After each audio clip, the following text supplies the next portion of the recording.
Sir please मुझे 1 घंटे का ओवर टाइम दे दीजिए, मुझे पैसों की सख्त ज़रूरत है। काम की छुट्टी के बाद वो अपने मैनेजर के सामने खड़ी 1 घंटे का ओवर टाइम मांग रही थी। मैनेजर ने उसे ऊपर से नीचे तक गौर से देखा था। मिस वेदिका सागर, हमने आपकी परेशानी को देखते हुए आपको इस होटल में काम दिया, लेकिन अब इसका ये मतलब तो नहीं कि हम आपको 1 घंटा ओवर टाइम देने के लिए अगली शिफ्ट की ड्यूटी में अपनी टाइमिंग ख़राब करेंगे। आपके जाने के बाद नाइट शिफ्ट लगती है जिसमें और एम्प्लॉय आते हैं। अब वो भला 1 घंटा लेट आकर आपको अपना 1 घंटा नहीं दे सकते ना। प्लीज़ सर कुछ तो कीजिए, मुझे पैसों की सख्त ज़रूरत है। आई एम सॉरी मिस वेदिका, मैं आपके लिए कुछ नहीं कर सकता। आपकी छुट्टी का टाइम हो गया है, आप यहाँ से जा सकती हैं। मैनेजर की बात सुनकर वो मरे मरे कदमों से होटल से बाहर निकल आई। ये एक चाय कॉफ़ी का छोटा सा कैफ़े था जहाँ वो पार्ट टाइम जॉब करती थी। इस जॉब के अलावा उसके पास दूसरा कोई सहारा भी नहीं था, क्योंकि कई जगह मुंह मारने के बाद उसे इस कैफ़े में नौकरी मिली थी। उसने अपने कंधे पर टंगे पर्स को खोलकर देखा, जिसमें कल से वही 500 रुपये पड़े थे, क्योंकि कल भी वो यूनिवर्सिटी से पैदल ही कैफ़े आई थी और कैफ़े से हॉस्टल तक पैदल ही गई थी, और आज भी उसका कोई इरादा नहीं था कोई रिक्शा वगैरह लेने का और इस नोट को खुला कराने का। चलते चलते उसका गला सूखने लगा। शिकंजी वाले को देखकर उसकी चाहत हुई कि वो एक गिलास शिकंजी पी ले, लेकिन उसकी जेब उसे इजाज़त नहीं दे रही थी। उसकी सैलरी अभी तक नहीं आई थी और वो 500 का नोट खुला कराना नहीं चाहती थी। इसी 500 के एक नोट से उसे अगला पूरा महीना काटना था, क्योंकि सैलरी तो आने से पहले ही जाने के रास्ते देख चुकी थी। उसने अपने पर्स पर पकड़ मजबूत की और फिर धीरे धीरे कदमों से शिकंजी वाले के पास चली आई। भैया, एक गिलास ठंडा पानी मिलेगा? क्यों नहीं, शिकंजी वाले ने तुरंत एक गिलास ठंडा पानी उसकी तरफ बढ़ा दिया। वो पानी पीकर कदम आगे बढ़ाने ही लगी थी कि तभी पीछे से उसे उस शिकंजी वाले की आवाज़ आई थी। मैडम, पानी के पैसे पैसे तो दीजिए, पानी भी फ्री नहीं आता। शिकंजी वाली की बात सुनकर वेदिका का मुंह खुला का खुला रह गया। जी, कितने पैसे हुए? 5 रुपये। उसने जल्दी जल्दी पर्स में हाथ डाला कि शायद कोई 5 का सिक्का मिल जाए, लेकिन पर्स में 500 के नोट के अलावा कुछ भी नहीं था। भैया, मेरे पास पैसे नहीं हैं। पैसे नहीं हैं तो पानी क्यों पिया था? ऐसे मत बोलिए, पानी पिलाना तो पुण्य का काम होता है। मैडम जी, अगर हम ऐसे ही पुण्य करते रहे तो हमारे बाल बच्चे तो भूखे मर जाएंगे। अच्छा चलिए ठीक है, लेकिन आइंदा से ध्यान रखिए, कोई भी चीज़ लेने से पहले आपके पास पैसे होने चाहिए। थैंक यू भैया। वो दुखी होकर वहाँ से चली आई। कितना मुश्किल समय था उसके लिए ये वही जानती थी। रात का खाना उसे हॉस्टल से मिल जाता था, लेकिन दोपहर का खाना उसे खुद अपने पैसों से खाना पड़ता था। पिछले 3 दिन से वो दोपहर का खाना भी नहीं खा रही थी, पैसे बचाने के चक्कर में। सिर्फ रात को ही खाती थी। अभी भी भूख से उसके पेट में चूहे दौड़ रहे थे। हॉस्टल में रात के 9 बजे खाना मिलता था। वो जल्दी जल्दी हॉस्टल की तरफ कदम बढ़ाने लगी। वो काले पैंट कोट ड्रेस में क्लब के सामने वाले हिस्से में कॉच पर बैठा था। उसके पैर हल्के हल्के थिरक रहे थे। अपना सर सोफे की बैग पर टिकाए आंखें मूंदे हुए था, होठों में जली हुई सिगरेट जिसके वो गहरे कश लेकर धुएं में हवा में धुआं छोड़ रहा था। एक हाथ में सिगरेट थी जबकि दूसरा हाथ काउच की साइड पर था कि तभी उसका दोस्त उसके पास आकर बैठा। बहुत बदमजा इंसान हो यार, इतनी हसीन हसीन जलपरियां आई हैं जिनको देखने की बजाय तुम यहाँ आंखें बंद करके बैठे हो। अपने दोस्त की बात पर दिव्यांश ने आंखें खोली, उसे देखा और एक नज़र पूरे क्लब पर डाली। तुम्हारा टेस्ट बहुत ख़राब है राहुल, यहाँ कोई एक लड़की भी हसीन नहीं है, या फिर शायद तुमने कोई हसीन लड़की देखी ही नहीं है। वो बोर से अंदाज में बोला। उसकी बात पर उसका दोस्त राहुल हंस पड़ा। ओह, तो आपको आपका टेस्ट कहाँ मिलेगा, ज़रा हमें भी बता दें। दिव्यांश के दोस्त राहुल ने मुस्कुराते हुए पूछा। पता नहीं यार, अभी तक तो मुझे नहीं मिला, शायद जल्दी ही मिल जाए, वो बोला जबकि राहुल हंसने लगा।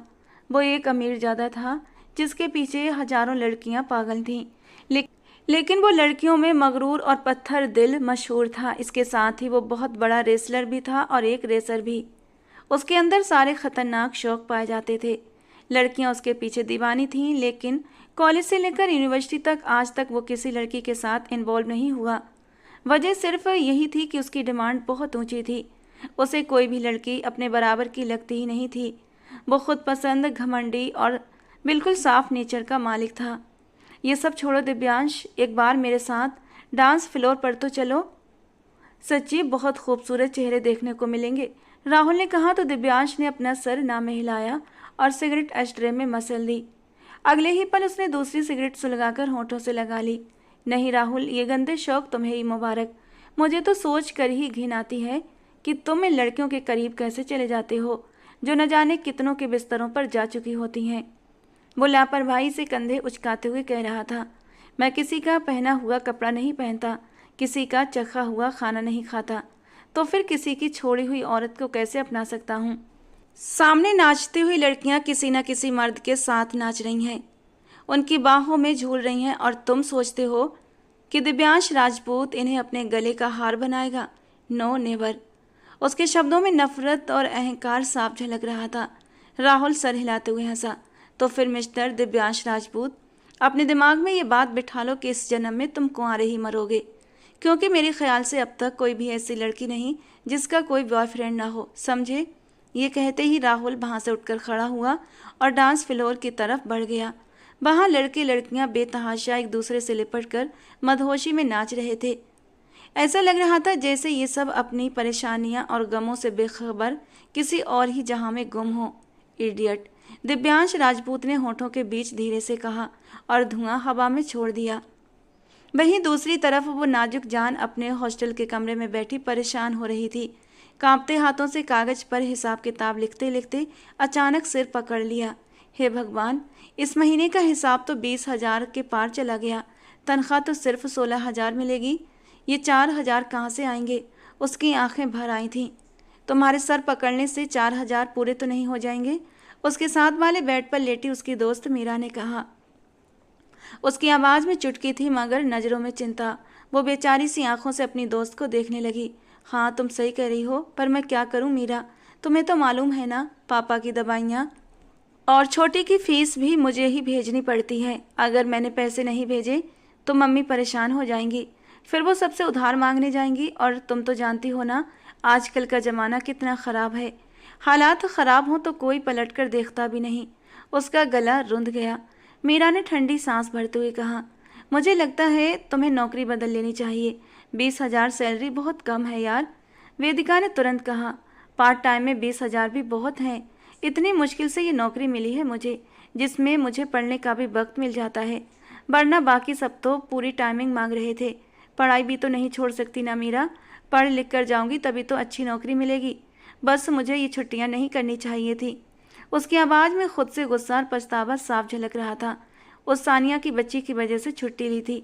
एक दिन घर पर बर्थडे पार्टी के लिए बुला लिया, तो दूसरे दिन यूनिवर्सिटी के बाद होटल में सब दोस्तों को पार्टी के लिए बुला लिया। मैंने मना किया था तो मुंह फुलाकर बैठ गई, और अब देखो मेरी जान ही हलक में आ गई। उसकी आंखों से आंसू छलक पड़े। वो बेचारगी से बोली तो उसकी दोस्त मीरा मुस्कुराने लगी। अच्छा, तुम परेशान मत हो वेदिका, मेरे पापा मुझे खर्चा भेजेंगे तो उनमें से तुम 4,000 ले लेना। मीरा की बात पर वेदिका ने एहसानमंद नज़रों से उसे देखा।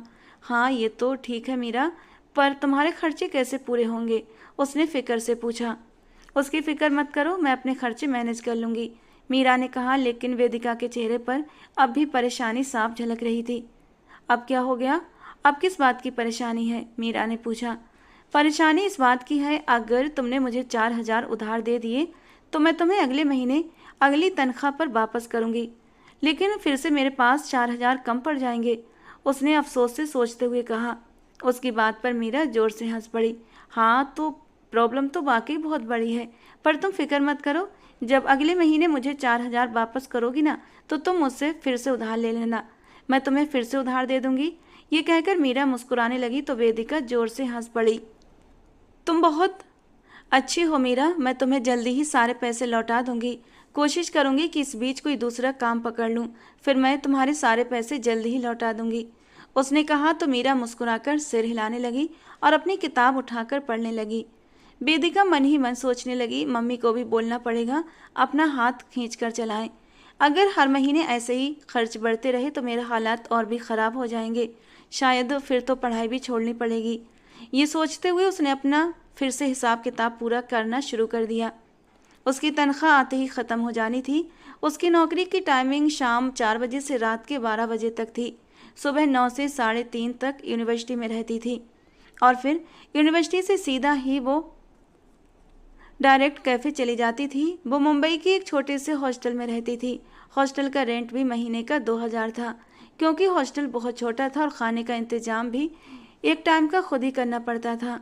यूनिवर्सिटी में वो स्कॉलरशिप पर पढ़ रही थी, क्योंकि उसने अपने गांव के कॉलेज में टॉप किया था और गांव की सरकार की तरफ से यूनिवर्सिटी की स्कॉलरशिप मिली थी। यहाँ आकर उसने पढ़ाई के साथ साथ नौकरी भी शुरू कर दी। वो यूनिवर्सिटी के 2nd ईयर में पढ़ रही थी। रात पढ़ते पढ़ते गुजरी और सुबह उठकर वो यूनिवर्सिटी के लिए तैयार हुई और अपनी दोस्त के साथ निकल पड़ी। यूनिवर्सिटी में दाखिल होते ही कई लड़कों की निगाहें उसकी तरफ उठी थीं। वो बहुत प्यारी, मासूम और भोली भाली सी थी। उसका कद थोड़ा छोटा था, लेकिन उसकी पर्सनालिटी बहुत आकर्षक थी। उसकी आंखें हल्की नीली थीं, बाल गहरे सुनहरे, गाल के बिल्कुल बीच में एक छोटा सा काला तिल और उसके नए नक्श आम होने के बावजूद भी बहुत प्यारे थे। उसकी सूरत में एक मासूमियत और प्यारी सी खूबसूरती थी जो किसी का भी ध्यान अपनी ओर खींच लेती थी। वैसे कहने के लिए तो कुछ भी खास नहीं था, मगर फिर भी उसमें कुछ ऐसा था जो उसे खास बनाता था। ये लोग मुझे आंखें फाड़ फाड़ कर क्यों देखते हैं? दिल करता है इनकी आंखें नोच लूं। अजीब बेशर्म है। वो मीरा से बड़बड़ाई तो उसकी दोस्त हंसने लगी। तो किसने कहा था तुम्हें इतना प्यारा बनने के लिए?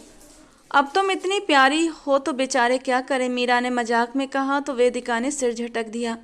क्लास लेकर फ्री हुई तो वो कैंटीन में आई। तभी उसके मोबाइल पर नोटिफिकेशन आया। उसकी सैलरी उसके अकाउंट में आ चुकी थी। मीरा ने भी उसे 4000 रुपये भेज दिए। उसने अपना बैंक अकाउंट खोला ताकि पापा के अकाउंट में पैसे ट्रांसफ़र कर सके। उसने अकाउंट खोलकर पापा का नंबर लिखना शुरू किया, मगर बेध्यानी में आखिर का एक नंबर गलत डाल दिया। अगले ही पल पैसे ट्रांसफ़र हो चुके थे। वो सुकून से मोबाइल बैग में रख चुकी थी। उसे जरा भी अंदाज़ा नहीं था कि पैसे कहाँ गए। क्लासेस पूरी करने के बाद वो थकी हारी हॉस्टल पहुंची। आते ही ड्रेस बदलकर वो वापस कैफ़े चली गई। कैफ़े में दिन बहुत थकावट से गुजरा था। रात 12 बजे तक वो वहाँ काम करती रही। इस बीच उसका फ़ोन कई बार बजा, मगर फ़ोन साइलेंट पर होने की वजह से उसे कुछ सुनाई न दिया। हॉस्टल पहुंचकर उसने आरामदायक कपड़े पहने, खाना खाया और बिस्तर पर लेट गई। मीरा हमेशा उसकी मदद करने की कोशिश करती थी। जब रात को 9 बजे हॉस्टल में खाना आता तो मीरा उसका खाना लेकर रख देती थी, और जब वेदिका रात 12 बजे लौटती तो खाना खा लेती। अचानक मोबाइल का ख्याल आया तो उसने सोचा अगर मम्मी जाग रही हों तो थोड़ी देर बात कर ले, मगर जैसे ही फ़ोन उठाया उसे कुछ गड़बड़ का एहसास हुआ। स्क्रीन पर मम्मी और पापा की कई मिस कॉल थीं। उसके दिल की धड़कन तेज हो गई। हे भगवान, कुछ बुरा तो नहीं हो गया? पापा ठीक तो हैं? घबराहट में उसने तुरंत कॉल लगाया। क्या हुआ मम्मी, सब ठीक तो है ना? इतनी सारी कॉल्स क्यों की? वेदिका ने बेचैनी से पूछा। हाँ बेटा, सब ठीक है, पर तुमने अभी तक पैसे क्यों नहीं भेजे? तुमने तो कहा था दोपहर तक भेज दोगी। देखो, घर का राशन भी ख़त्म हो गया है। मम्मी की परेशानी से भरी आवाज़ सुनकर वेदिका का दिल कसक उठा। क्या कह रही हो मम्मी? मैंने तो दोपहर को ही पैसे भेज दिए थे। आप एक बार अकाउंट चेक करें। उसकी सांसें तेज हो गईं। नहीं बेटा, पैसे नहीं आए। तुम अपने पास चेक करो, शायद सेंड ना हुए हों। मम्मी ने कहा तो वेदिका के माथे पर परेशानी से बल पड़ गए। नहीं मम्मी, मैंने उसी वक्त पैसे भेजे थे। मेरे अकाउंट से तो पैसे कट भी गए हैं। उसने कांपते हाथों से मोबाइल उठाया और कॉल काटकर अपने अकाउंट में चेक किया। अगले ही पल उसके पैरों तले से जमीन खिसक गई। पैसे किसी दिव्यांश राजपूत नाम के अकाउंट में ट्रांसफ़र हो चुके थे। उसकी रूह कांप उठी। हे भगवान, ये क्या हो गया? ये मैंने क्या कर डाला? इतनी जल्दी में एक नंबर गलत डायल कर दिया। अब मैं क्या करूँगी? ये इंसान मुझे पैसे वापस करेगा भी या नहीं? मैं तो इसे जानती तक नहीं। उसकी आंखों से आंसू रुकने का नाम ही नहीं ले रहे थे। उसने बेबस नज़र से मीरा को देखा, जो दूसरे बेड पर आराम से सो रही थी, और फिर वो बेबसी से रो पड़ी। पूरी रात उसकी आंखों में ही कट गई थी। एक पल भी नींद नहीं आई। बेचैनी हर पल चुभ रही थी। काश सुबह जल्दी हो जाए, काश मुझे कोई रास्ता मिले। वहीं दूसरी तरफ दिव्यांश राजपूत शाम 7 बजे सोकर उठा था। जोरदार अंगड़ाई ली और आलीशान कमरे में चारों तरफ नज़र दौड़ाई। कमरे के बीचों बीच गोल बेड था। दीवारें शीशे की थीं। 3 दरवाजे थे, एक टेरेस का, एक बाथरूम का और एक ड्रेसिंग रूम का। उसने तकिए के नीचे से फ़ोन उठाया और ऑन कर दिया। स्क्रीन पर नोटिफिकेशन चमका तो वो चौंक उठा। उसके अकाउंट में 20,000 रिसीव हुए थे। ये रकम देखकर वो बुरी तरह चौंका था और फिर नाम देखकर भी चौंक उठा, वेदिका सागर। वो तो इस नाम की किसी लड़की को जानता तक नहीं था। उसे अजीब लगा। उसके सभी ट्रांजैक्शन लाखों में होते थे और ये तो बस 20,000 थे। उसने सिर झटक कर फ़ोन एक तरफ रखा और तैयार होने लगा। रात 8 बजे उसकी एक 5 स्टार होटल में मीटिंग थी, लेकिन जाने क्यों दिमाग बार बार उसी नाम पर अटक रहा था, वेदिका सागर। कौन है ये लड़की और पैसे मेरे अकाउंट में क्यों भेजे? जितना नज़रअंदाज करने की कोशिश करता उतना ही उस नाम की गूंज उसे परेशान करती। अगली सुबह जब वो ऑफिस के लिए निकला तो रास्ते में एक बैंक देखकर गाड़ी रोक दी। वो अंदर दाखिल हुआ और काउंटर पर पहुंचा। उसी वक्त तो दूसरी तरफ वेदिका भी बैंक में मौजूद थी। वो भी आज इस बैंक में यूनिवर्सिटी से छुट्टी लेकर ही आई थी ताकि उस अकाउंट होल्डर की डिटेल्स निकलवा सके। एक काउंटर पर वेदिका खड़ी थी और दूसरे पर दिव्यांश। उसने क्लर्क से कहा कि मुझे इस अकाउंट के बारे में जानकारी चाहिए। मैंने गलती से इसमें पैसे भेज दिए हैं। आप प्लीज़ मुझे इस अकाउंट की डिटेल दें। उसके ऑनर का कोई कॉन्टैक्ट नंबर वगैरह कुछ तो दे सकते हैं। वो परेशानी से बोल रही थी। सॉरी मिस, ये हमारे रूल्स और प्राइवेसी के खिलाफ है। हम यूँ किसी के भी पर्सनल डिटेल्स शेयर नहीं कर सकते। काउंटर पर खड़े आदमी ने कहा तो वेदिका का चेहरा सफ़ेद पड़ गया। देखिए, ये पैसे मेरे लिए बहुत ज़रूरी हैं।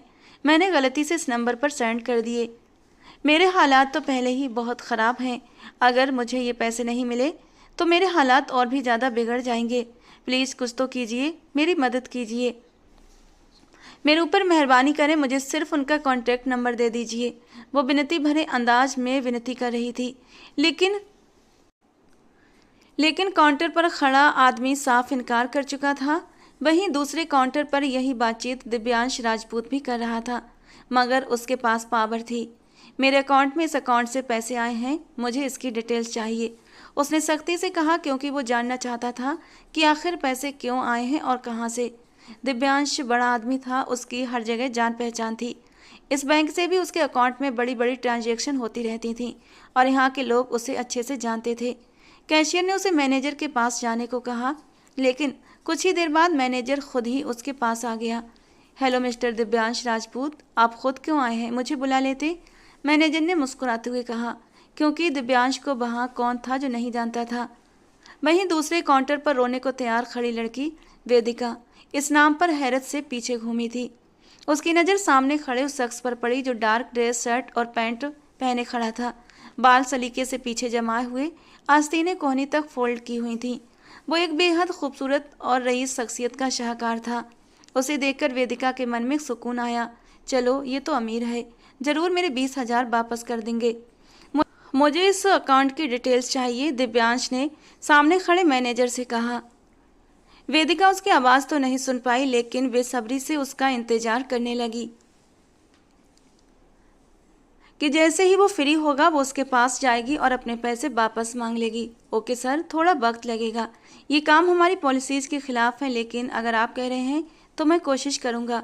मैनेजर के कहने पर दिव्यांश ने हल्की सी हामी भरी और बाहर निकल गया। उसके पीछे पीछे वेदिका तेजी से भागी थी।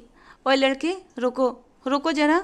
उसकी आवाज़ सुनकर दिव्यांश ने पीछे मुड़कर देखा कि कहीं वो किसी और को तो नहीं बुला रही, मगर जब उसे अपनी तरफ आते देखा तो उसके माथे पर बल पड़ गए।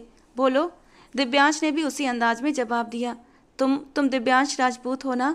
लड़की ने बेसब्री से पूछा। हाँ, क्यों? दिव्यांश ने जवाब दिया। मैं वेदिका सागर हूँ। क्या कल आपके नंबर पर 20,000 रुपये आए थे किसी अनजान अकाउंट से? उसके कहने पर दिव्यांश चौंका। उसने आंखें छोटी करके उस लड़की को सर से पांव तक गौर से देखा।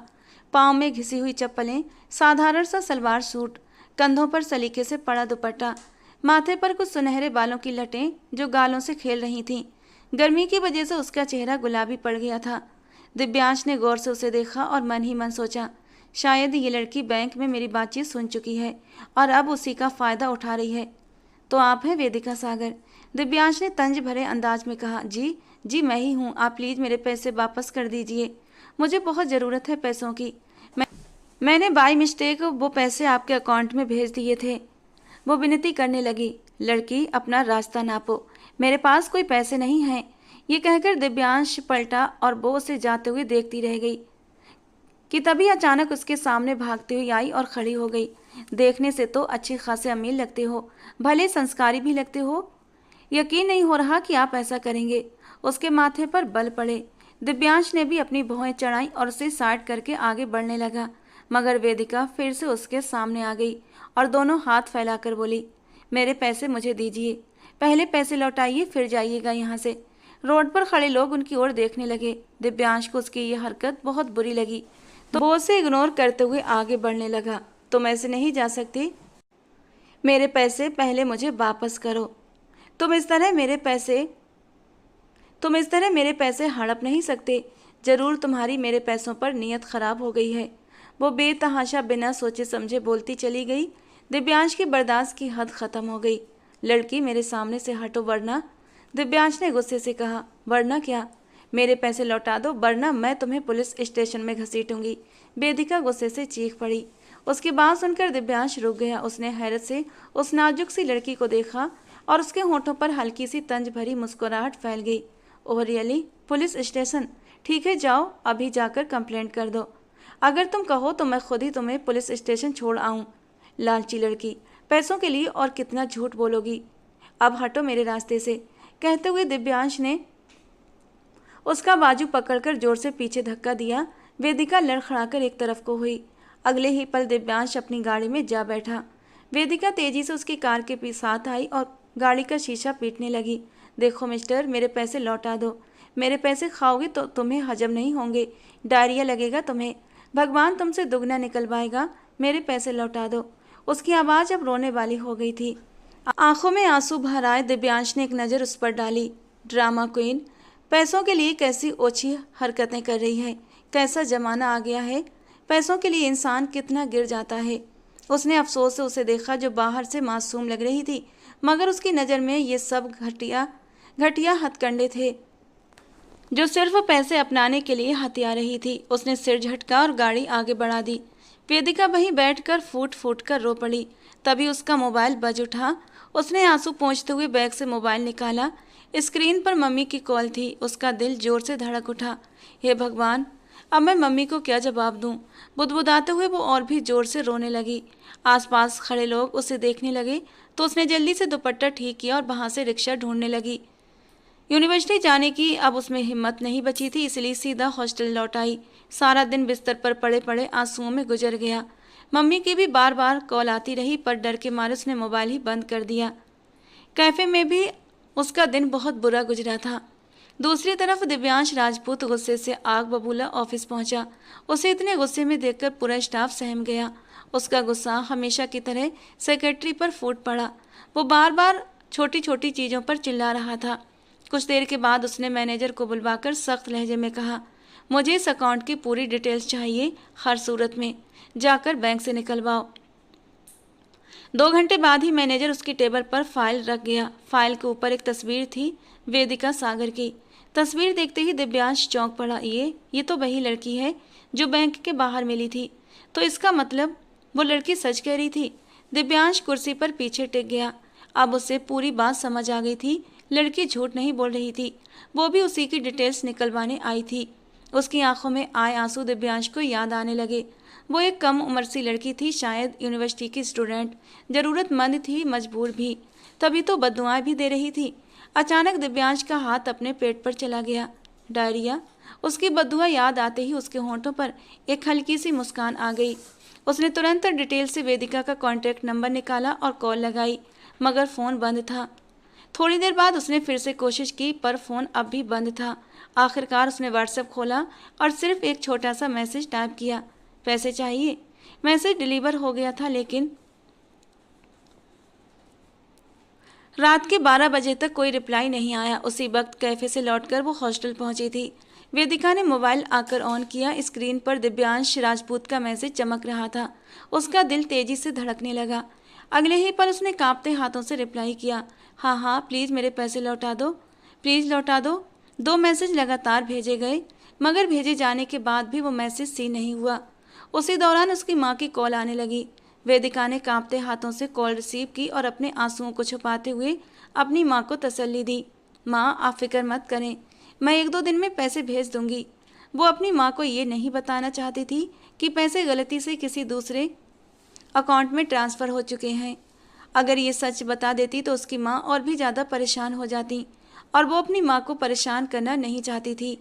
उसने बस से इतना कहा कि बैंक की तरफ से कुछ दिक्कत हो गई है, ट्रांजैक्शन रुक गया है। ये सुनकर उसकी माँ थोड़ा शांत हुई और ढेरों आशीर्वाद देकर कॉल काट दी।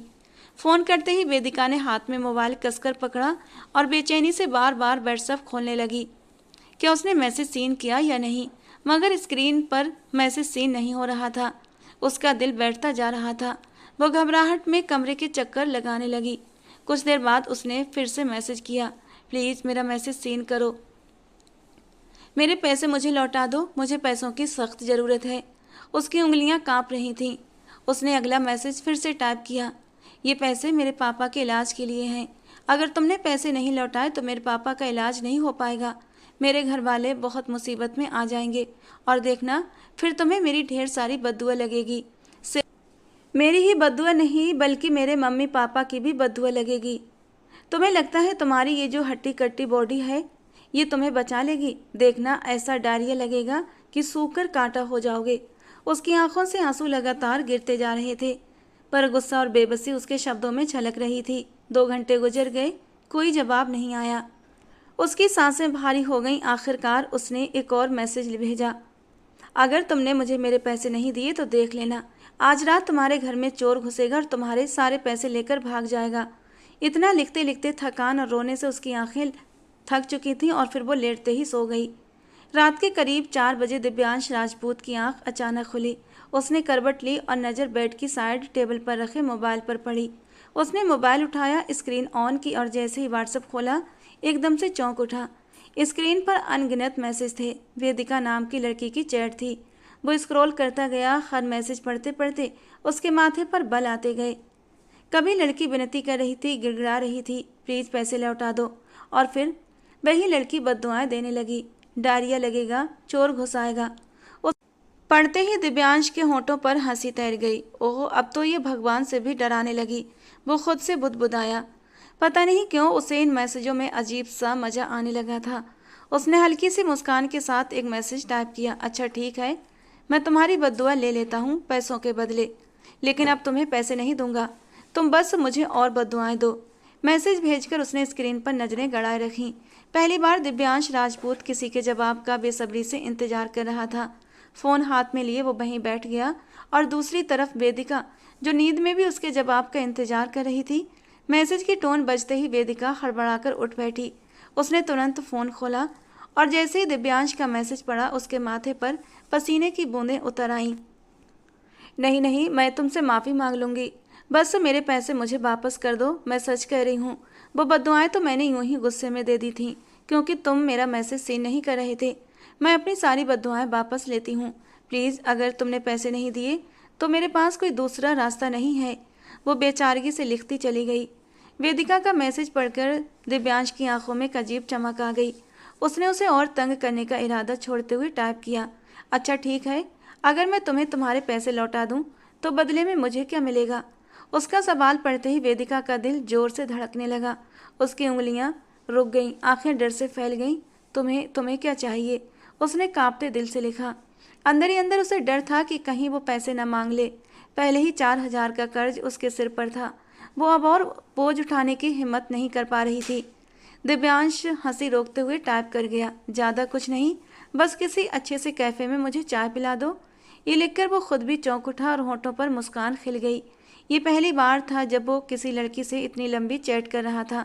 लड़की भी वही जो कुछ घंटे पहले उसे भर भर कर बद्दुआएं दे रही थी। उसकी मांग पड़ते ही वेदिका के चेहरे पर सुकून उतर आया। सिर्फ चाय, सिर्फ 1 कप चाय, ये तो बहुत छोटी सी मांग है। उसने तुरंत टाइप किया, ठीक है, मैं आपको चाय पिला दूंगी, चाय के साथ समोसा भी खिला दूंगी।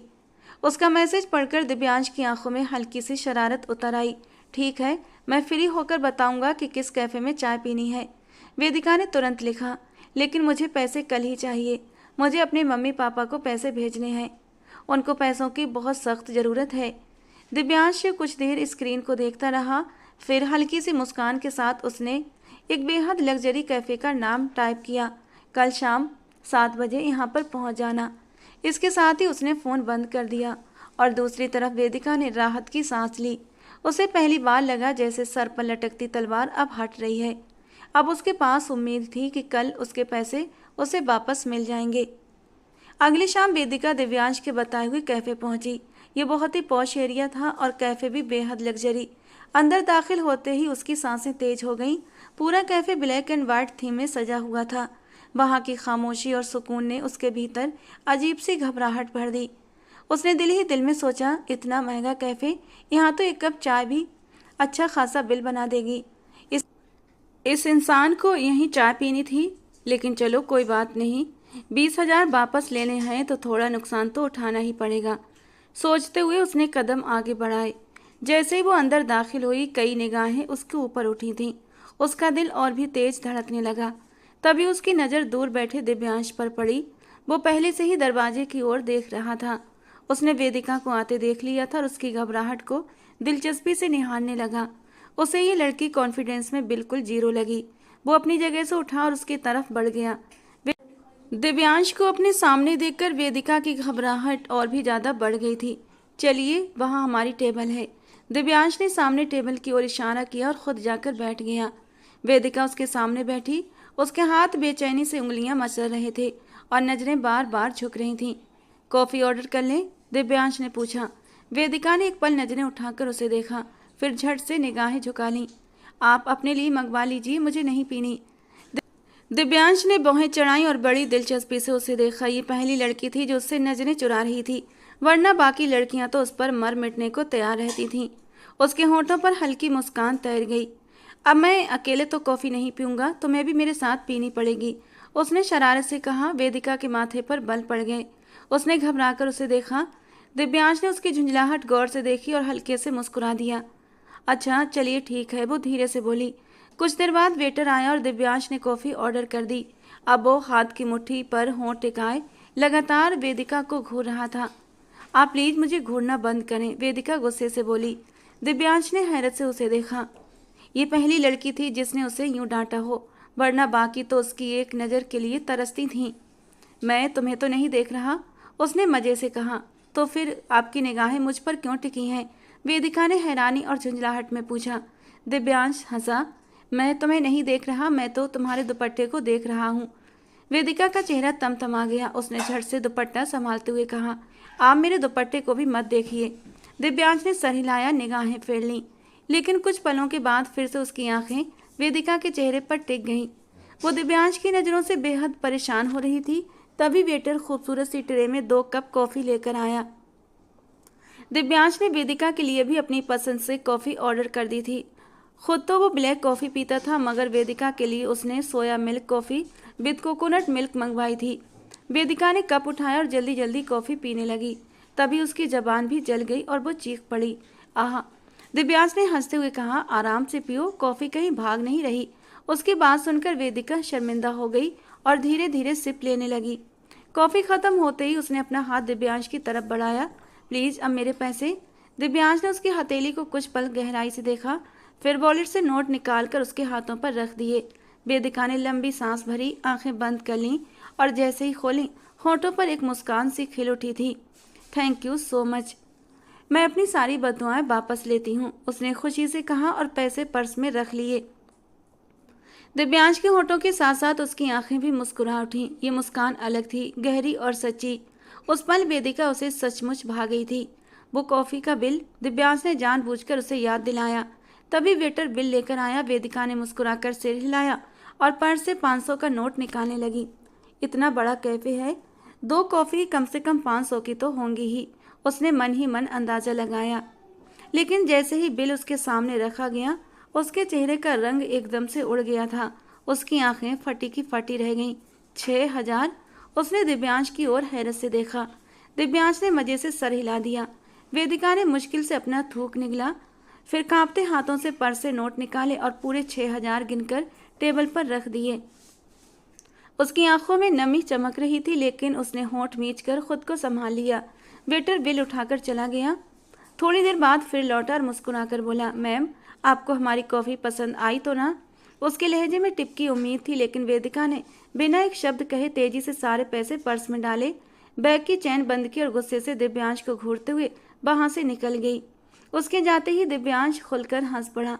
कमाल है, 20,000 लौटाकर 6,000 की कॉफी पी गया। सोचते हुए दूसरी तरफ वेदिका का दिल टूट चुका था। वो कैफे से निकलते ही रिक्शे में बैठी और हॉस्टल लौट आई। हॉस्टल पहुंचते ही उसने गुस्से में बैग फेंक दिया। उसे याद आया कि उसने इस महीने फिर से कैफे से 2 दिन की छुट्टी कर ली है, यानी अब काम से कमाई नहीं होगी। अब माँ का महीना कैसे कटेगा? अगर मैं 6,000 कम भेज दूं तो घर कैसे चलेगा? वो बिस्तर पर औंधे मुंह गिर पड़ी और फूट फूट कर रोने लगी। पढ़ाई में मन नहीं लग रहा था, काम में भी नहीं। मीरा ने कई बार उससे पूछा क्या हुआ, मगर वेदिका ने कुछ नहीं बताया। उसे अपने हाल पर और शर्मिंदा नहीं होना था। वो चुपचाप बिस्तर पर पड़ी रही। इसी बीच उसके फ़ोन पर नोटिफिकेशन आया। उसने फ़ोन उठाया और जैसे ही देखा, उसकी आंखें हैरत से फैल गईं। उसके अकाउंट में दिव्यांश के अकाउंट से पूरे 1,00,000 रुपये ट्रांसफ़र हुए थे। ये क्या? उसका दिल जोर जोर से धड़कने लगा। माथे पर बल पड़ गए। ये इंसान आखिर चाहता क्या है? तभी उसके फ़ोन पर दिव्यांश की कॉल आई। वो मीरा की ओर देखती हुई कमरे से बाहर निकल गई और गुस्से से बोली, आपने मेरे अकाउंट में 1,00,000 रुपये क्यों भेजे हैं? बालकनी में खड़ा दिव्यांश उसकी गुर्राहट सुनकर भी मुस्कुराकर रह गया था।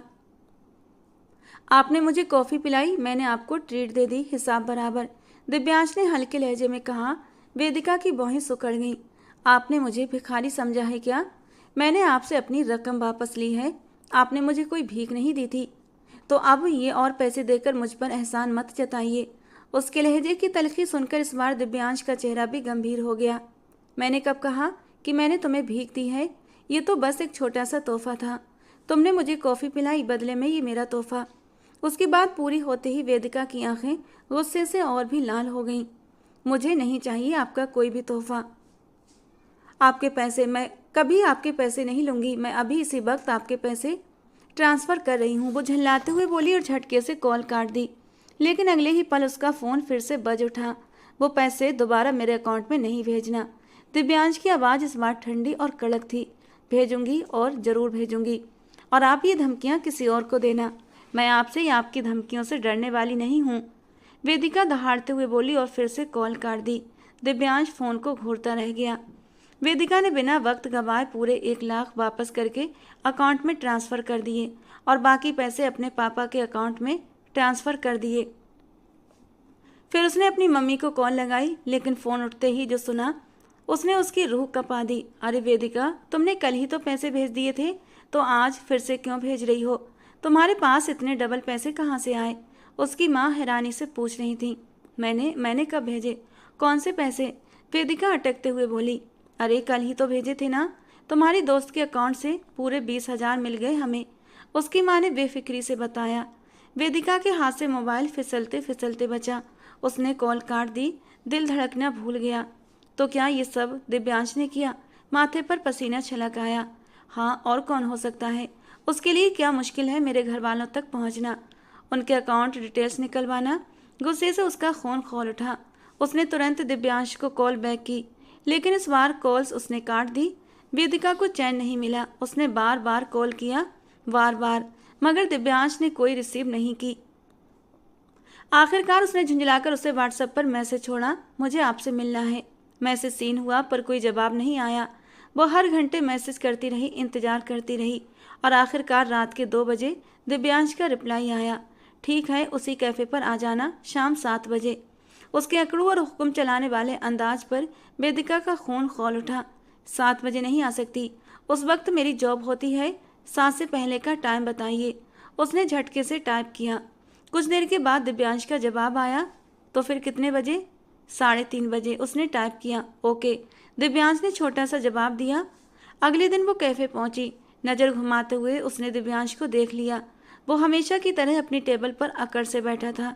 वो गुस्से से उसके सामने पहुंची और कुर्सी पर बैठने से पहले ही दहाड़ उठी। क्या मैं जान सकती हूँ कि आप ये सब कुछ क्यों कर रहे हैं? उसके लहजे में गुस्सा ही गुस्सा था और तड़प भी थी। दिव्यांश ने मासूम सा चेहरा बनाया और कंधे उचकाते हुए बोला, मैंने क्या कर दिया? बहुत अच्छी तरह जानते हैं आप कि आपने क्या किया है। उसकी आवाज़ कांप रही थी, मगर गुस्से से भरी हुई थी। मुझे तो कुछ मालूम नहीं, आप ही बता दीजिए। दिव्यांश ने होठों पर हल्की सी मुस्कान लाते हुए कहा। उसके अंदाज में तंज था। आपने मेरे पापा के अकाउंट में 20,000 रुपये डलवाए? किससे पूछकर किया आपने ये सब? वेदिका कमर पर हाथ रखकर खड़ी थी, मानो पूरा युद्ध छिड़ने को तैयार हो। दिव्यांश ने एक पल इधर उधर देखा, फिर धीमे स्वर में कहा, अच्छा ऐसा करो, बैठ जाओ, हम बैठकर बात कर लेते हैं। वेदिका ने आंखें सिकोड़कर उसे देखा और गुस्से से कुर्सी खींचकर बैठ गई। सुन लीजिए, मैंने आपको 94,000 वापस कर दिए हैं, साथ ही वो 20,000 भी जो आपने मेरे पापा को भेजे थे। लेकिन 6,000 रुपये कॉफ़ी के मैं कभी वापस नहीं करूँगी, क्योंकि वो सरासर आपकी गलती थी। भला आपकी फिजूल की कॉफ़ी के पैसे मैं क्यों दूँ? और फिर मैंने तो साफ मना किया था कॉफ़ी पीने से, आपने ही ज़बरदस्ती मंगवाई थी। उसका अंदाज अब भी पूरी तरह लड़ाई वाला था। दिव्यांश हल्का मुस्कुराया और वेदिका भड़क उठी। मैं आपसे बात कर रही हूँ और आप मुस्कुरा रहे हैं? मैं कोई जोकर हूँ? मैं आपको पागल लगती हूँ? दिव्यांश ने तुरंत सिर ना में हिलाया। नहीं, आप पागल नहीं हैं। वो थोड़ा रुक कर बोला, अच्छा ठीक है, जैसा आप चाहती हैं वैसा ही होगा। अब दोबारा से ऐसा कुछ नहीं करूँगा। चलो अब बैठकर कॉफ़ी पीते हैं। वो बहुत दोस्ताना अंदाज में बोल रहा था, लेकिन वेदिका आंखें सिकुड़कर उसे घूरने लगी। मेरे पास 6,000 रुपये नहीं हैं कॉफ़ी के लिए, उसने दांत पीसते हुए कहा। इस बार दिव्यांश चाहकर भी अपनी हंसी रोक न सका। उसकी हंसी में एक अजीब सी खूबसूरती थी। वेदिका झेप गई। डोंट वरी, इस बार कॉफ़ी के पैसे मैं नहीं मांगूंगा, ये कॉफ़ी मेरी तरफ से। दिव्यांश ने मुस्कुराते हुए कहा, आपकी कॉफ़ी आपको ही मुबारक हो मिस्टर दिव्यांश राजपूत, मुझे ज़रूरत नहीं। ये कहकर वेदिका झटके से उठकर खड़ी हुई। दिव्यांश अरे अरे करता रह गया, लेकिन वो कैफे से बाहर निकल गई। उसके जाने के बाद भी दिव्यांश दरवाजे की तरफ काफ़ी देर तक देखता रहा और बेवजह मुस्कुराने लगा। हॉस्टल लौटकर वेदिका बहुत गुस्से में थी, लेकिन उसने खुद को समझाया। सोचा अब सब कुछ खत्म, 2-3 दिन की परेशानी के बाद सब ठीक हो गया है। अगले दिन से वो अपनी रूटीन के हिसाब से यूनिवर्सिटी जाने लगी। लेकिन जैसे ही क्लास से बाहर निकली, गेट पर खड़ा दिव्यांश राजपूत देखकर उसकी सांसें थम गईं। उसने तुरंत किताबों को अपने चेहरे के सामने उठा लिया। ये पागल अमीरजादा क्या मेरी वजह से आया है? नहीं नहीं, मेरी वजह से क्यों आएगा? वो किताबें चेहरे पर रखे साइड से निकलने लगी, ताकि सीधे बस स्टॉप पर पहुंच सके, पर चलते चलते किसी से टकरा गई। गुस्से से सिर उठाया तो सामने दिव्यांश खड़ा था, सीने पर हाथ बांधे, हमेशा की तरह अकड़ू अंदाज में। छुप क्यों रही हो? कहीं कुछ चुराया तो नहीं, या फिर मेरा दिल चुराया हो तो बता दो। वो हल्का सा झुककर फुसफुसाया था। वेदिका ने झटके से उसे धक्का दिया। मैं चोर नहीं हूँ कि मैं तुम्हारा कुछ चुराऊंगी। अपनी लिमिट में रहो। अच्छी भली जिंदगी चल रही थी, न जाने कहाँ से गले पड़ गए हो। हटो मेरे रास्ते से। उसकी आवाज़ गुस्से से कांप रही थी।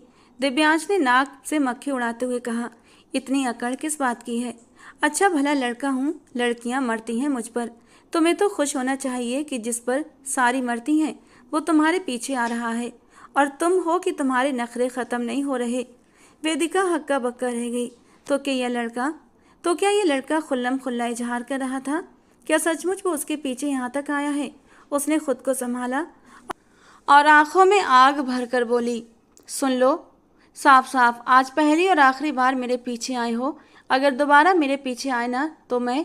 वो कहते कहते अटक गई और इधर उधर देखने लगी। दिव्यांश ने शरारती मुस्कान के साथ पूछा, तो तुम क्या करोगी? वेदिका ने दांत भींचे और गुस्से से बोली, तो मैं तुम्हारी टांगें तोड़ दूंगी। वो गुस्से से बोली, ओह, तो सारी जिंदगी फिर अपाहिज के साथ गुजारोगी? वो जिस अंदाज में सरगोशी करते हुए बोला था, वेदिका की आंखें फैल गईं।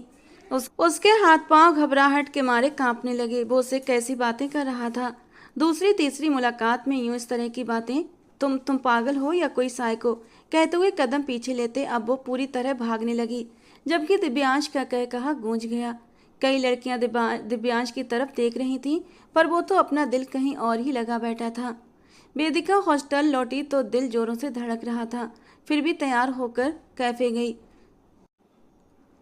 अभी वो किचन से बाहर ही निकली थी कि उसका दिल धक से रह गया। सामने वाली टेबल पर दिव्यांश आराम से बैठा था। उसे देखते ही उसने एक प्यारी सी मुस्कान फेंकी। वेदिका तन फन गुस्से में भरी हुई उसके पास पहुंची और झुककर बोली, ये क्या बदतमीजी है? मैंने तुम्हें कहा था कि मेरे पीछे मत आना, फिर मेरे पीछे क्यों आए हो? वो दांत भींचते हुए गुस्से से बोली।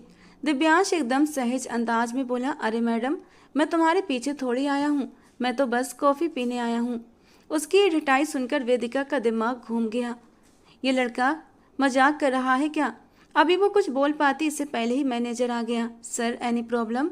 मैनेजर ने वेदिका का चेहरा देखकर तुरंत भांप लिया था। दिव्यांश ने मासूमियत से मुस्कुराकर कहा, नहीं नहीं, कोई भी प्रॉब्लम नहीं है, बस ये मिस पूछ रही थी कि मैं यहाँ क्यों आया हूँ। वेदिका विश्वास से उसे घूरने लगी। इतनी सफाई से झूठ? वो मिस्टर अकड़ू राजपूत। मैनेजर ने भौहें चढ़ाकर वेदिका को देखा। वो तुरंत बात संभालते हुए बोली, नहीं सर, मेरा मतलब था ये कौन सी कॉफ़ी पियेंगे? दिव्यांश ने मुस्कुराकर कहा, जो आपको अच्छी लगे वही ले आइए।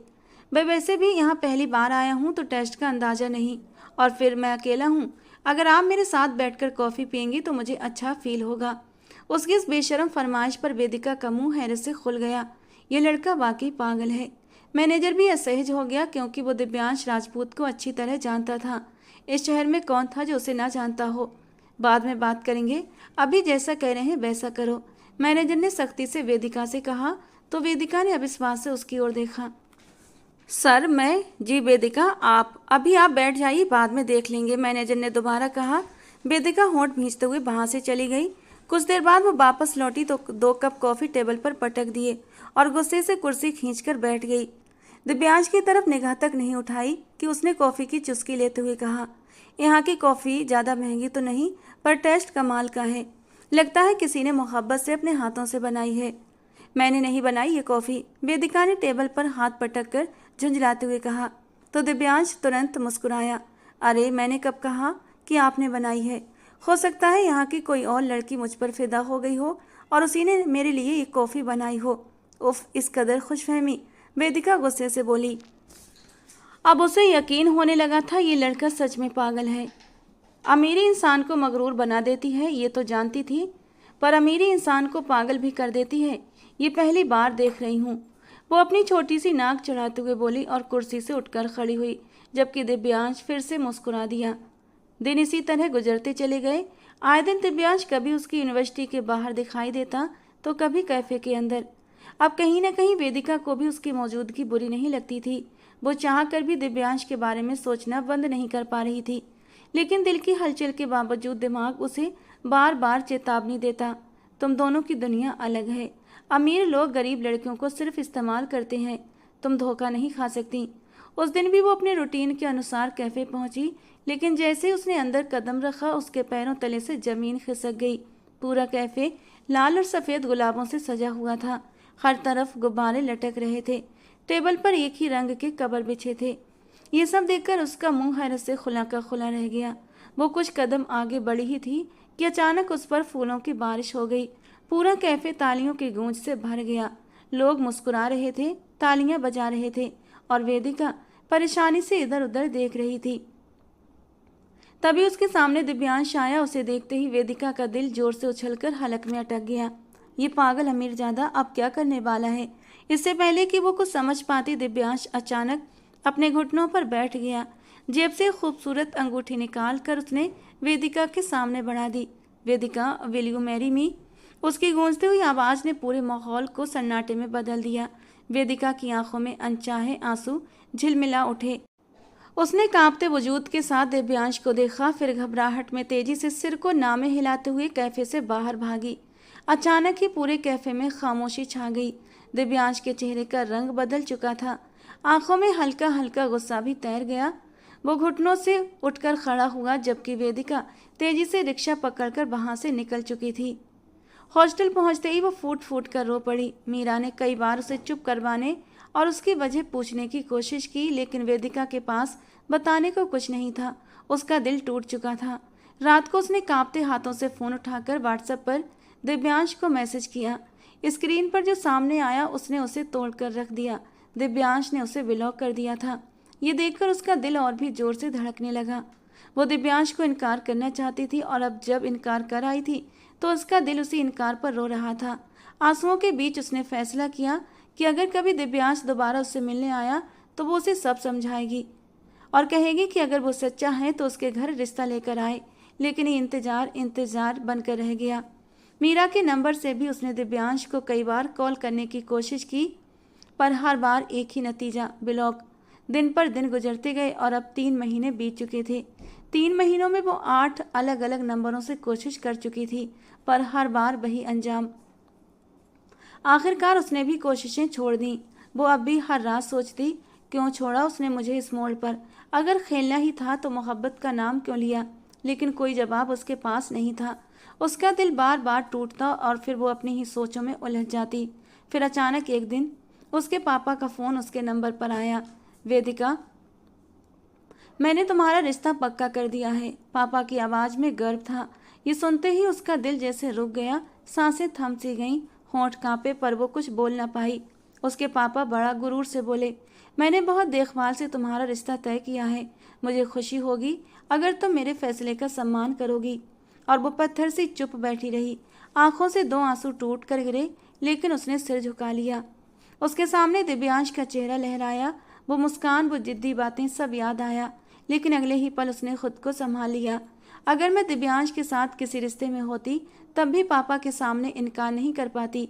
तो अच्छा हुआ मैंने पहले ही उसे मना कर दिया। उसने दिल को समझाया। उसके होंठ कांपे मगर सख्ती से कहा, पापा का मान मेरी मोहब्बत से ऊपर है। अचानक उसका दिल भारी होते हुए भी अब काफ़ी हद तक रिलैक्स हो चुका था।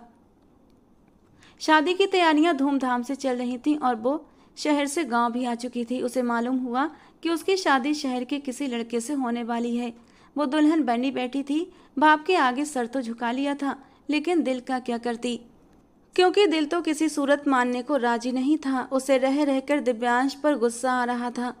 फिर वो पल भी आया जब उसकी माँ उससे मंडप में बिठाने के लिए आई। वो अपनी आंखों की नमी छुपाते हुए माँ के साथ धीमे धीमे कदमों से मंडप की ओर चल पड़ी। लेकिन जैसे उसने मंडप में बैठे दूल्हा को देखा, एकदम से पत्थर हो गई, सांसें रुक सी गईं, आंखें चौड़ी हो गईं। वो दिव्यांश राजपूत था। उसकी माँ ने उसके कंधे से हिलाया, बेटा आगे बढ़ो, पंडित जी इंतजार कर रहे हैं। गायब दिमागी से वो आगे बढ़ी और चुपचाप दिव्यांश के बराबर जाकर बैठ गई। एक नज़र के बाद उसने दूसरी नज़र अपने साथ बैठे इंसान पर डालने की हिम्मत तक नहीं की। दिल जोरों से धड़क रहा था कि मानो सीने से बाहर आ जाएगा। उसे लग रहा था ये सपना है। अगर उसने फिर से अपने पास बैठे इंसान को देख लिया तो सपना टूट जाएगा। ये सपना ही है, वरना दिव्यांश जैसा बड़ा आदमी एक छोटे से गांव की गरीब लड़की से शादी क्यों करेगा? उसने खुद को समझाया और चुपचाप शादी की रस्में निभाने लगी। कुछ ही देर में शादी पूरी हो गई और दोनों को स्टेज पर एक साथ बिठा दिया गया। पर वो वैसे ही पत्थर बनी बैठी रही, जबकि दिव्यांश उसके बराबर बैठा बड़ी सुकून भरी नज़रों से उसे देख रहा था। दिव्यांश के माँ बाप और छोटा भाई भी शादी में मौजूद थे। सब बहुत खुश थे। वो लोग वेदिका को अपने परिवार में भरपूर प्यार और सम्मान दे रहे थे। न जाने समीर जादे ने कैसे अपने माँ बाप को राजी कर लिया था। कुछ देर बाद प्राइवेसी के लिए दोनों को कमरे में अकेला छोड़ दिया गया। दिव्यांश ने वही अंगूठी निकाली और इस बार पूरे हक से उसके सामने घुटनों के बल बैठ गया। अब ये सपना नहीं था, अब ये हकीकत थी। वेदिका की आंखों से आंसू बह निकले। उसने अपना चेहरा दोनों हथेलियों में छुपा लिया और बुरी तरह रो पड़ी। दिव्यांश ने तुरंत अंगूठी एक तरफ रख दी और उसके घुटनों पर हाथ रखते हुए बोला, वेदिका क्या हुआ? उसकी आवाज़ चिंता से भरी थी। तुम बहुत बुरे हो दिव्यांश राजपूत, बहुत जालिम, बहुत पत्थर दिल। वो गुस्से से रोते हुए चिल्लाई, नहीं करनी मुझे तुमसे शादी। दिव्यांश हल्के से मुस्कुराया, अब तो इनकार नहीं कर सकती क्योंकि शादी तो हो चुकी है। वो मासूमियत से बोला तो वेदिका ने आंखें चुराते हुए कहा, तुम जानते हो तुम कितने बड़े पागल इंसान हो। दिव्यांश ने सिर झुकाकर मुस्कुराते हुए हामी भरी, तुम्हें पता है मैं कितना परेशान थी, कितनी बार मैंने तुमसे बात करने की कोशिश भी की, लेकिन तुमने तो मुझे ब्लॉक कर दिया था। एक बार भी मेरी बात का जवाब नहीं दिया। वो सिसकते हुए बोली। अब की बार दिव्यांश की आंखों से भी शरारत गायब थी। चेहरा सीरियस हो चुका था। उसके दोनों हाथ अपने हाथों में लेकर दिव्यांश ने गहरी सांस भरी। तुम जानती हो ना वेदिका, ये पूरे 3 महीने मैंने कितनी मुश्किल से गुजारे हैं। मॉम डैड को राजी करने के लिए मुझे घर और यहाँ तक कि इस देश को भी छोड़ना पड़ा। वो इस शादी पर राजी नहीं थे। मजबूरी में मुझे अमेरिका जाना पड़ा ताकि उन्हें एहसास हो कि अगर उन्होंने तुम्हें मंजूर नहीं किया तो वो लोग मुझे हमेशा हमेशा के लिए खो देंगे। उसकी आंखों में उन दिनों की तकलीफ झलक रही थी। 3 महीने की जद्दोजहद के बाद आखिरकार वो मान गए। फिर उनके राजी होने के बाद ही मैंने अपना मोबाइल ऑन किया था और तब तुम्हारे सारे मैसेज और कॉल्स देखे। वो लम्हा मैं कभी भूल नहीं सकता। लेकिन तब मैंने सोचा, जब तुमने इतना सब्र कर ही लिया तो क्यों ना तुम्हें सबसे बड़ा सरप्राइज़ दिया जाए, सीधा तुम्हारे घर रिश्ता लेकर जाऊं, तुम्हारे मम्मी पापा को भी अपनी मोहब्बत का यकीन दिलाऊं। और फिर वो लोग भी मान गए। वो पूरे सुकून और मोहब्बत से सब कुछ बताते हुए उसके हाथों को कसकर थामे रहा। फिर उसी प्यार से उसने उसका हाथ आगे लिया और उसकी उंगली में अंगूठी पहना दी। वेदिका की आंखों में आंसू और होंठों पर मुस्कान थी। वो खिलखिलाते हुए बोली, वैसे तुम भी कम जालिम नहीं हो, बहुत नचाया है तुमने मुझे। दिव्यांश ने भी बनावटी गुस्से से आंखें तरेरी। और तुम वो पहली लड़की हो जिसके पीछे मैं इतना भागा हूँ, वरना मैं दिव्यांश राजपूत कभी किसी के पीछे नहीं भागता। वेदिका ने शरारत से पलकें झुकाई। पहली लड़की हूँ तभी तो आपकी बीवी बनी, वरना बाकी लड़कियों की तरह आपके आगे पीछे घूमती तो आज ये जगह किसी और की होती, मेरी नहीं। वो एक अदा भरे अंदाज में उठने लगी, मगर दिव्यांश ने फौरन उसका हाथ थाम लिया। वेदिका ने नटखट मुस्कान के साथ उसका हाथ उठाकर अपने होंठ रख दिए। उसकी इस अदा पर दिव्यांश की जान निकलने लगी और उसके चेहरे पर सबसे प्यारी मुस्कान आ गई। उस पल दोनों की किस्मत जैसे ताजपोशी कर रही थी। अगले ही लम्हे वेदिका मुस्कुराते हुए कमरे से ओझल हुई और दोनों अपनी किस्मत पर मुस्कुराने लगे। शादी हो चुकी थी और घर के बड़ों ने तय किया कि दुल्हन की विदाई 2 साल के बाद की जाएगी। जब तक कि वेदिका अपनी पढ़ाई पूरी न कर ले। वेदिका ने अपनी जॉब छोड़ दी थी क्योंकि दिव्यांश ने उसकी तमाम जिम्मेदारियां अपने ऊपर ले ली थीं। अब वो सिर्फ पढ़ाई करती थी और दिव्यांश के दिए हुए खूबसूरत अपार्टमेंट में रहती थी। हर शाम वो कैफ़े में दिव्यांश के साथ वक्त गुजारती। मोहब्बत जब सम्मान और सच्चाई के साथ निभाई जाए तो वो मोहब्बत चमत्कार बन जाती है। 2 साल का लंबा इंतजार, हर मुलाकात में बस नज़रों से मोहब्बत बयां करना, हाथ थाम कर खामोशी में वक्त गुजारना और फिर विदाई के वक्त वो अधूरी सी बात, अधूरी सी तड़प, इन सब ने दिव्यांश और वेदिका के रिश्ते को और भी गहरा बना दिया था। आखिरकार वो दिन आ ही गया जब वेदिका की विदाई हुई। दुल्हन का लाल जोड़ा पहने, आंखों में ढेरों सपने और दिल में हजारों धड़कनें लिए वो दिव्यांश के घर आ गई। शाम ढल चुकी थी, हवाओं में खुशबू और हर कोने में रोशनी थी। सब रस्में पूरी होने के बाद जब कमरे का दरवाज़ा बंद हुआ तो पहली बार दोनों बिना किसी रोक टोक, बिना किसी दीवार के एक दूसरे के सामने थे। वेदिका का चेहरा घूंघट के पीछे था, मगर दिल की धड़कन साफ सुनाई दे रही थी। दिव्यांश ने धीरे से आगे बढ़कर घूंघट उठाया। उसकी आंखों में बही मासूमियत, बही मोहब्बत और बही तड़प थी जिसने 2 साल तक उसे बेचैन रखा। जानती हो वेदिका, इन 2 सालों में मैंने सिर्फ तुम्हें देखा, तुम्हारी हंसी, तुम्हारी आंखें और तुम्हारा इंतजार हर रोज किया। आज तुम्हें छूकर, तुम्हें अपनी बाहों में लेकर मैं पूरा हो जाऊंगा। वेदिका की पलकों से आंसू आए। ये खुशी के आंसू थे जो इतना अच्छा हमसफ़र पाने पर खुद ब खुद निकल आए थे। दिव्यांश ने उसके आंसुओं को अपनी उंगलियों से पोंछ दिया और उसे अपनी बाहों में खींच लिया। उसके जुनून और शिद्दतों पर वेदिका एक पल के लिए घबराई थी। इन 2 सालों में उसने उसका बड़ा ही नरम स्वभाव देखा था, एक ठंडी मीठी मोहब्बत देखी थी। पति पत्नी होते हुए भी दोनों ने कभी कोई लिमिट क्रॉस नहीं की थी, सिवाय एक दूसरे का हाथ पकड़ने तक। लेकिन अब तो वो उसकी मोहब्बत में जुनूनी होते हुए उसे हर पर्दे से आज़ाद करता, अपने दिल की हर ख्वाहिश पूरी कर रहा था। उसके वजूद को महसूस करता हुआ उसे अपने आप में समा लेना चाहता था। वेदिका ने भी सुकून से आंखें बंद करते हुए अपना आप दिव्यांश के हवाले कर दिया था। ये खूबसूरत पल वो पूरे दिल से महसूस करना चाहती थी और पूरी ज़िंदगी के लिए इन पहले खूबसूरत नाजुक पलों को अपनी यादों में समेट लेना चाहती थी। उसने अपने दिमाग से हर ख्याल को हटाकर सिर्फ और सिर्फ दिव्यांश के साथ इन पलों को खूबसूरत बनाया था। वो पल दोनों की रूहों का मिलन था। बाहर आतिशबाजी हो रही थी, लेकिन कमरे के अंदर उनका अपना एक जहां था। खामोशी में भी गहरी सांसों और मधुर सिसकियों के बीच दोनों के दिलों की बातें गूंज रही थीं। दोस्तों, कहानी पसंद आई हो तो एक लाइक करना, एक प्यारा सा कमेंट करना। ऐसी और रोमांटिक कहानियों के लिए हमारे चैनल से जुड़े रहना। मिलते हैं दोस्तों अगली किसी नई रोमांटिक कहानी के साथ।